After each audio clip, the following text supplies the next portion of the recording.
What's up, beautiful people? I welcome you to this channel. It's called Blazing Spells, and today deck tech. To be precise, Pauper deck tech, and to be even more precise, it's Izzet Faeries deck tech. So, without any further ado, let's dive right into this wild pile. I will talk about each and every of these cards, tell you why I put them in there, what are the thoughts, mechanics behind them, and yeah. Let's just begin with one of the namesakes. I know it's Faeries, but let's start with the Faeries first, and we got Faeries here right here. It's 1 blue mana, it's a 1/1 pesky flyer, and it says when Faeries here enters the battlefield, use Cry 2. And this Cry 2 effect is super important for the other namesake, for the Delver himself, because we have to prepare the top of our library. I will tell you why in a minute when we come to this card. Otherwise, you hit your opponents for 1 in the air. It's more of a attrition thing, but it deals a steady 1 damage if this fairy gets to survive. The next one, good old Spell Stutter Sprite. So this is a real all-star, and what it does, it costs 1 blue, 1 generic. It has flash, also flying, and when it enters the battlefield, counter target spell with mana value X or less, where X is the number of fairies you control. So when it comes into play, it counters spells with 1 or less if you just got this fairy on the board. If you got a Fairy Seer or something, or another Spell Stutter Sprite, it counters for 2 or less. So it helps to protect our Delver of Secrets from annoying removal like lightning bolts or cast down or whatever, but it also helps to negate important pieces of our opponents like all that glitters, and of course in a counter war you want to have the Spell Stutter Sprite on your side. Next one up will be Ninja of the Deep Hours. Basically that's our little neat card drawing engine, cause whenever this creature deals combat damage to a player, you may draw a card. You may think, ooh, 4 mana, right? 1 blue, 3 generic seems pretty high, but it got ninjutsu. So whenever one of our attacking creatures is not blocked, we may pay the ninjutsu cost and return the unblocked attacking creature to our hand and replace it with Ninja of the Deep Hours. So Fairy Seer or Spell Stutter Sprite, and even sometimes in the worst desperate situations a Delver of Secret, right, can be brought back to her hand and replaced with this ninjutsu ability. And the creatures that we bring back to our hand generate a bunch of new value, right? So another Fairy Seer, another Spell Stutter Sprite in our hand, that's pretty big and important for us. Let's continue with the next namesake of this deck. It's the Delver of Secrets. It's 1 blue mana, and it says at the beginning of your upkeep, look at the top card of your library. You may reveal that card. If an instant or sorcery card is revealed this way, transform Delver of Secret. And when this card gets transformed, right? Let me show you what it says. It says it's a 3/2 flying for basically just 1 blue mana, right? So that's a really cool threat in the air for each and every opponent.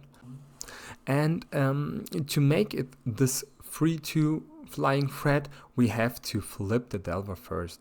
So that's why we need the Fairy Seer, right, with the Scry 2. That's why we want to manipulate our top deck with Brainstorm and Ponder, so we make sure this humanoid insect flips as often as possible. If you're asking yourself what's going on with the sleeves, this is what I'm rocking in the deck. And just if Delver of Secrets hits the battlefield, I'll replace it for this sleeve card, right? Talking about top manipulation, Brainstorm, right? Brainstorm is key. Draw 3 cards, then put 2 cards from your hand on top of your library in any order. we want to make sure to put one of these instants or sorceries back on top as soon as Delver of Secrets is on the battlefield. You have to think 1 or 2 turns ahead, like not to mess it up, to make sure you don't draw the card you prepared with like Ninja of the Deep Hours or anything, but otherwise pretty straightforward. Another cool top manipulator is Ponder. Look at the top 3 cards of your library, then put them back in any order. Otherwise, you may shuffle, and when you've done one of the 2 things, like put the cards back or shuffled, you get to draw a card. Again, please make sure to stack the cards according to your Delver game plan, right? You don't want to draw your instant or sorcerers you prepared for Delver first. And the shuffle effect is also pretty important, right? Because sometimes you just don't hit the cards you need, like 3 lands in a row or something like this. Then you get to shuffle and manipulate your deck or your top of your deck even further. One of the juicy instant or sorceries you want to put on top for your Delver is definitely good old Lightning Bolt. 1 red, 3 damage to any target. Pretty straightforward. It's removal. Sometimes it pushes through the last 3 damage into your opponent's face when you need it, right? Bam, bam, GG. So, nothing else to say about this card. Right, it's just an all-star. Kills little creatures like Faeries, spells that just rise. You get it. Everything with toughness 3 or less. So, you get it. Alright, the next couple of cards, these are the slots which you can decide whether you want to go aggro or you want to be more controlish. With this build I decided to go full aggro into my opponent's faces, and that's why I put in Chain Lightning. Again, it deals 3 damage to any target. Beware, opponent may pay 2 red to copy the spell and choose new targets for the copy, but it shoots 3 damage into your opponent's face as Lightning Bolt does, and it gets those little creatures done. And yeah, it's just more of the aggro strategy. Talking about aggro, Blazing Crescendo. So 1 red, 1 generic, target creature gets +3/+1 until end of turn. You exile the top card of your library and you get to play this card until end of next turn, right? So next turn, not this turn, but next turn.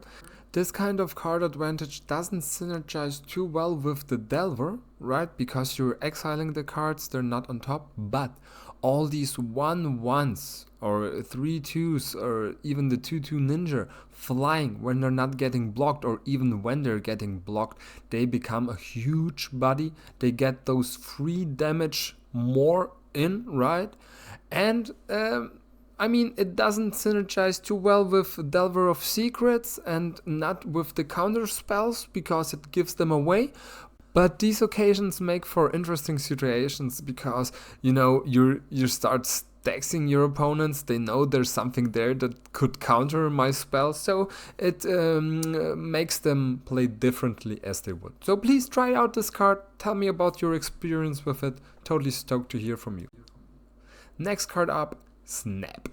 So return target creature to its owner hand, untap 2 lands for 1 blue, 1 generic. This is wherever Lightning Bolt or Chain Lightning doesn't get the job done, right? A 5/5 or something like this, it's too big for us, but we still have to get rid of it. So that's where Snap comes in. And it gives us 2 fresh mana for another spell starter sprite, or something like another Brainstorm, Counterspell, Spell Pierce, Lightning Bolts, you name it. So 2 untapped lands, pretty huge. Get rid of a threat and have mana available. That's pretty important. I'm rocking 2 more of these in my sideboard if I get to play against Solarian Terrors or other snakes and stuff like this. Affinity, you name it. Next card, Counterspell. Pretty straightforward, counters target spell. Not much to say about this. It's an instant sorcery for the Delver as well, but it just counters spells. So does Spell Pierce. For 1 blue, it counters target non-creature spell unless its controller pays 2. So well placed, it gets rid of all that glitters or tithing blade or whatever the need may be to get rid of, right? For 1 blue, it's a really cool and powerful spell. Definitely playing this main board. Let's get to the mana base. I'm playing 9 islands and 5 mountains. I'm not quite sure about the mana base yet. It feels kind of pretty basic and not too reliable. So if you have some improvements for me, please write it down in the comments below. A new addition is this Eroded Canyon. It enters the battlefield tapped, and when it does so, it deals 1 damage to target opponent. I think it's kinda cool. Sometimes you just need this 1 more damage to get the job done, right? And of course it taps for blue and red. It adds to the consistency of our color fixing. So kind of dig this one. Really looking forward to try it out and see how it will perform in a couple of real games. So that's for today. If you like this stuff, please make sure to like and subscribe. It helps out a lot.